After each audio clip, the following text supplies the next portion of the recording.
दूरदर्शन पर रामायण का रीटेलीकास्ट होने के बाद लोग बहुत उत्साह के साथ इसे देख रहे हैं।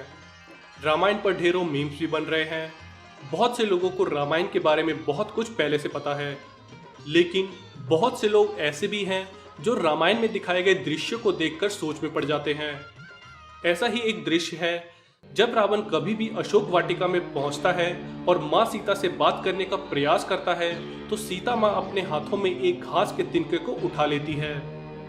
वो ऐसा क्यों करती थी और इस तिनके को उठाने से क्या होता था, इसके पीछे की कहानी आज हम आपको बताने वाले हैं। तो अगर अब तक आपने चैनल को सब्सक्राइब नहीं किया है तो सब्सक्राइब कर लें और उस बेल आइकन को भी दबा दें ताकि हमारी सारी वीडियो सबसे पहले आपको मिले।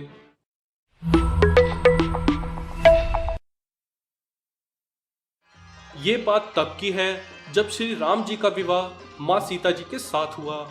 तब सीता जी का बड़े आदर सत्कार के साथ गृह प्रवेश भी हुआ। नववधु विवाह के बाद जब ससुराल आती है तो उसके हाथ से कुछ मीठा पकवान बनवाया जाने की प्रथा थी ताकि जीवन भर घर में मिठास बनी रहे।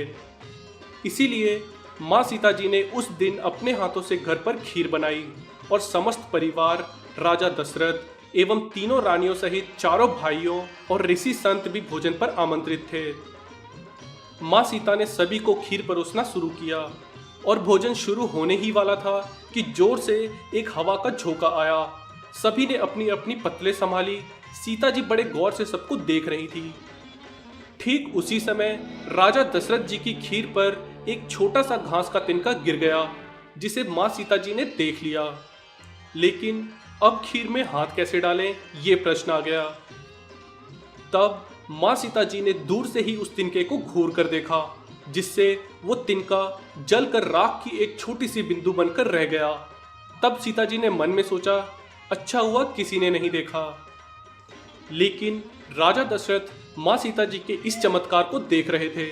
फिर भी दशरथ जी चुप रहे और अपने कक्ष में पहुंचकर माँ सीता जी को बुलवाया। फिर उन्होंने सीता जी से कहा कि मैंने आज भोजन के समय आपके चमत्कार को देख लिया था। आप साक्षात जगत जननी स्वरूपा हैं। लेकिन एक बात आप मेरी जरूर याद रखना, आपने जिस नजर से आज उस तिनके को देखा था, उस नजर से आप अपने शत्रु को भी कभी मत देखना। इसीलिए माँ सीता जी के सामने जब भी रावण आता था तो वो उस घास के तिनके को उठाकर राजा दशरथ जी की बात को याद कर लेती थी। अगर माता सीता चाहती तो रावण को उसी जगह पर राख कर सकती थी, लेकिन राजा दशरथ जी को दिए गए वचन एवं भगवान श्री राम को रावण वध का श्रेय दिलाने हेतु वो शांत रही। माता सीता के तिनके को हाथ में पकड़ लेने की ये वजह भी मानी जाती है कि कुलीन स्त्रियां पर पुरुष से अकेले में बात नहीं करती थी, घर परिवार के किसी पुरुष सदस्य की उपस्थिति में ही बात करती थी।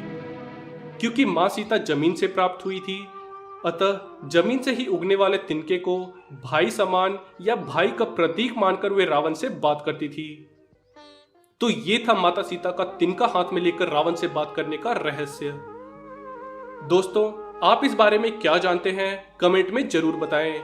इस वीडियो को लाइक करना ना भूलें और अगर आप इस चैनल पर नए हैं तो चैनल को सब्सक्राइब कर दें और उस बेल आइकन को भी दबा दें ताकि हमारी सारी वीडियो सबसे पहले आपको मिले।